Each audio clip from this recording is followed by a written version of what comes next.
What's going on, guys? My name's Christopher and welcome to It's Complicated. It is a show where I talk about and showcase wristwatches. So if you're into watches like I am, you're definitely going to want to hit that subscribe button. Today, we're going to be talking about a Rolex that I've never heard of and that's available for purchase right now. Well, assuming you can find one.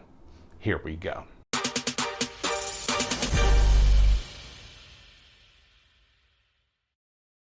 So here's a post I found on Reddit about a guy who bought 6 brand new Rolexes just this year. Wow. Quick side note here, you gotta love that top comment. That's just absolutely hilarious. But let's get back to that picture. Check out that center one, the gold one. I've never seen that. That's a factory Daytona. That's a reference number 116598TBR, nicknamed the Eye of the Tiger Daytona. Now, if you read the full title of that post, that fella says that his dealer told him that Rolex only makes 5 of those watches every single year. As interesting as that sounds, that guy's AD did lie to him. Poor guy. I mean, he's spending that kind of money in his authorized dealer and he's just going to get lied to like that. It makes me feel a little bad for him, but he also must be a bit of a moron. But from what I could read on the internet anyway, Rolex does not make a watch that limited. Not only 5 every single year. But these Eye of the Tiger Daytonas are extremely limited. Matter of fact, they are more limited than those Rainbow Daytonas. Here's one listed for $150,000. Here's one listed for $175,000. Here's one listed for $200,000.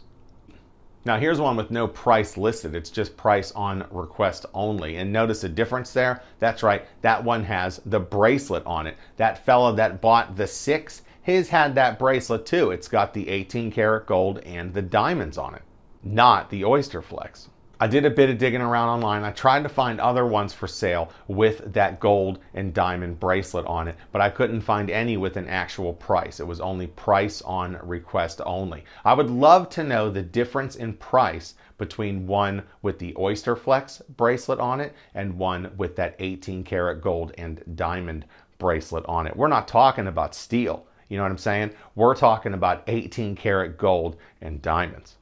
So that price increase must be enormous. And some of these guys are asking 200 grand, over 200 grand, some of these sites, for just the one with the Oyster Flex.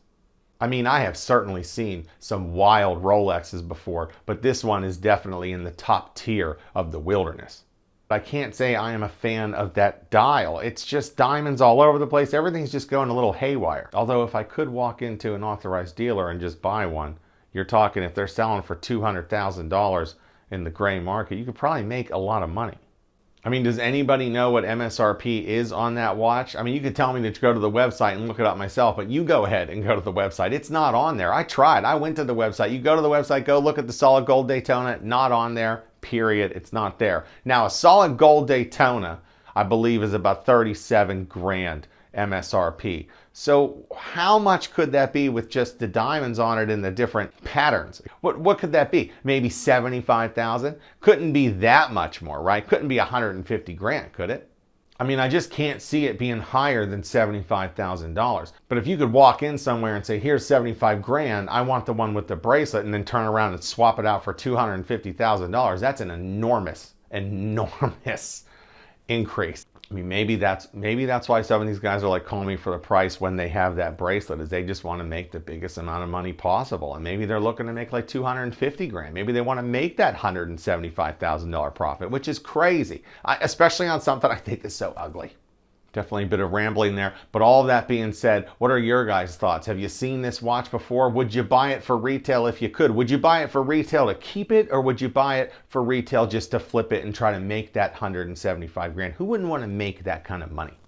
On the other side, if you have to buy gray market and you have the big money, are you actually going to go ahead and shell out, we'll just call it $175,000 to go ahead and get that watch on the Oyster Flex bracelet? No way, right? There's no way. And that's going to wrap it up for this episode of It's Complicated. Don't forget to check out some other episodes of the show, and I'll see you next time on another episode of It's Complicated.